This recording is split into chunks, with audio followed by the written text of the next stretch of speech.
As you may or may not know, I record from the Boston area. I'm here in a place called Howe's Neck, which is a part of Quincy, Massachusetts. And Quincy, where I'm at, is on one side of what is known as Quincy Shore Drive, where there is a place called Wollaston Beach. On the other side of Quincy Shore Drive is Dorchester. And it was in that part of Dorchester, a place called Neponset, that the youngest, and I understand the first victim of the bombings in the Boston Marathon lived. Last week, as you know, here in the Boston area, it was a rather dramatic and painful time, beginning with the bombs at what otherwise is always a festive occasion here in Boston, Massachusetts. And as always the case, many people ask the question, well, where was God? The answer to that is simple, because God is, and God is everywhere. In the book of Genesis, it says in the beginning, there was God.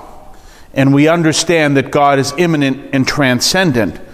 But what the book of Genesis and many parts of the Bible answer is not the question, where is God?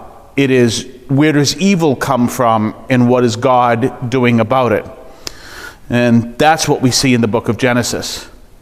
In the book of Genesis, we see that story of the temptation. And one of the things that people have said is they've said that all evil comes from religion. Well, that's not true. Kind of like, since strychnine comes from some fruit, if we say, well, all fruit is bad because poison comes from one fruit, therefore all fruit is poison. Well, obviously that's a ridiculous argument. But there is a modicum of truth in the fact that some poison does come from some fruit, and some poison can come from religion. We can see that in the book of Genesis. It begins where we see the temptation and ultimately the fall. And how does the temptation begin? It begins with the devil turning to Eve and twisting God's words around. And that's where evil always begins, with a misrepresentation of God. Did God really say to you not to eat of the apple of that tree? Did he really say that? You know what he really meant. And there it is, that twisting around. And so obviously becomes that whole understanding of where evil comes from. Now, before I go any further, let me define the evil I'm talking about for you.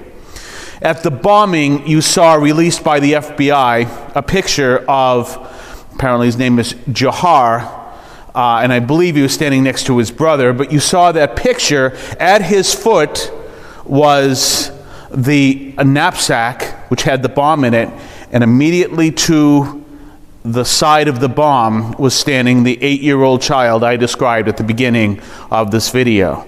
That whole family celebrating their father running in the marathon. That means that Carr and his brother had to walk through that crowd, probably even looked at that child, could look into their eyes to see all the joy and the excitement, and it didn't mean anything to them. They knew with all that hate that they were going to kill those people. That's an evil that I believe that is beyond the human. And when we look at the source of evil in the Bible, we can see, in fact, evil has its beginning beyond the human. It's where the devil gets Adam and Eve to disobey God. Now, if God is the source of all that is good, all that is true, he is the light, and you turn away from God, where do you go? You go to where there is no truth, there is no goodness, and there is no light. And that's what darkness is. And that's what evil is. Lack of truth, lack of goodness, lack of light. And that's what we're talking about when we're talking about darkness. And we're talking about evil. That lack of goodness, that lack of truth, that lack of light. You realize that you cannot create darkness. Darkness is the absence of light. Therefore, if you want a dark room, you have to remove all the light from it. Then it'll be a dark room. Darkness is the absence of light. Evil is the absence of good. And so we look at that and we see that that's the evil that begins, that starts with the devil, and that begins and continues with people making choices against goodness and truth and against Christ. We can see, however, in the first reading from the fourth Sunday in Easter, that powerful story about Paul and Barnabas, who are now called to bring the message of the gospel, of the light of the gospel, they say, to the Gentiles. Now, Gentiles in Jewish mentality are non-Jews. In the Jewish world, there are two kinds of people, Jews and Gentiles. Obviously, as Christians, we don't have that term because we essentially are the Gentiles. And so, in fact, when we think of that, we use a different term, a term that has a negative connotation in these days, but it doesn't necessarily have to. Because in the time of Paul, that term did not have a negative connotation. The term was pagan. That was those who worship other gods that are not the gods of the Jews and the Christians. Now, if you want to see a list of pagans, you probably only have to pick up an algebra textbook, because many of the great mathematicians from the Greeks were pagans. Pythagoras, Archimedes, and others. And of course, other great names of Plato and Socrates and Aristotle and Cicero and anyone named Caesar. They were all pagans. They were people who were looking for the truth, but they didn't know Christ, so they didn't seek the truth in Christ.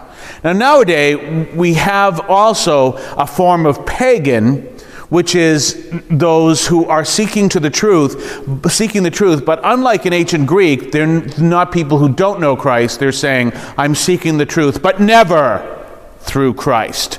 Don't speak to me of Christ. I will shut the door on Christ. And those are the new pagans. And so those are the people to whom we have to bring the light of Christ, because that's the truth that Christ is revealing to us, that he is the truth that reverses that evil, that truth in the church that was founded by Christ. And so that is our mission. Our mission is to go out and bring the gospel of Christ to others. Our mission is to bring the light of Christ to others. And that's how it works. You see, the more people who live as the light, the more light you have. But when you don't have people live as the light, then darkness encroaches. And the less light you have, the more you have darkness. If you've ever lived in an inner city apartment such as I have, and you know the way darkness and light work, the minute you shut off those lights and it's nighttime, out come the cockroaches. And turn on the lights, they all scatter. That's what happens when there is no light. Darkness comes with everything that is of darkness. And that's why it's so important that we live of the light. We seek to live the gospel. Living the light is important, and it doesn't necessarily mean we go out and do powerful things for God. But what it does mean is that we do what God asks for us. We go to church. We bring the message of the gospel just by living our faith. We bring it into work just by living our faith. We don't have to turn around and bonk people over the head with the faith, but we live the gospel by seeking to do the will of God in our own way of life. But it begins by being the light to others and coming to worship God as we are called.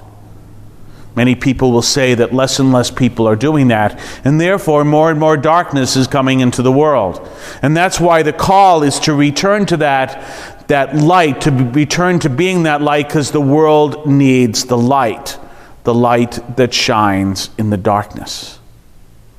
We've been through a very difficult week here in Boston, a very dramatic week. But one week that leads us to ask the question, who are we as Catholics, and what are we called to do? And one of the powerful things we have learned as Catholics is something that came out in the message.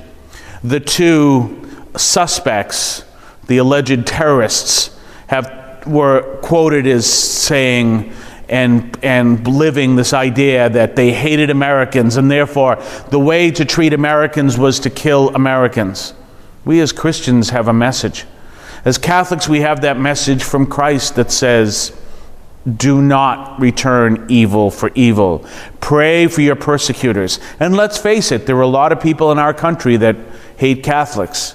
But our role is never to do what they did. Our role is to be people of prayer, to be people who seek to do the will of God. Because when people hate us and we return their hatred with a blessing, that's when we are shining as the lights, and that's when God's will is being done. That is powerful. And so it's a new time for us to look at who we are as Catholics and how we are going to live the light and how we are living the light. And if we are living a light that is very dim, it may be time to change our wattage and to return to the roots that we are called to and live the gospel as Christ has called us. God bless you.